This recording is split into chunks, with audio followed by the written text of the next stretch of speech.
আসন্ন বিসিবি নির্বাচন স্বচ্ছ ও গ্রহণযোগ্য করতে যা প্রয়োজন সেটাই করা হবে বলে জানিয়েছেন সভাপতি তামিম ইকবাল। নির্বাচনে কোনো প্রকার প্রভাব বিস্তারের সুযোগ নেই বলেও মন্তব্য করেন তিনি। বিসিবিতে বৃহস্পতিবার সাংবাদিকদের এমন কথা বলেন তিনি। এদিকে তফসিল অনুযায়ী বৃহস্পতিবার সকাল থেকেই মিরপুরে এসে মনোনয়ন জমা দেন পরিচালক হতে আগ্রহী কাউন্সিলররা।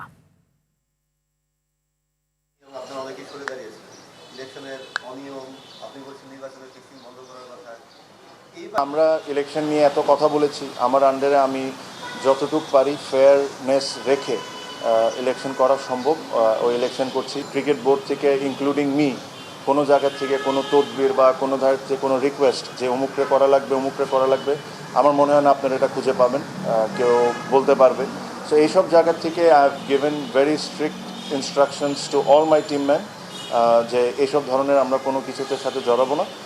আমরা ইলেকশনকে ইলেকশনের মতো ট্রিট করবো। ইলেকশন যতটুকু ফেয়ার হইতে পারে অতটুকু হবে।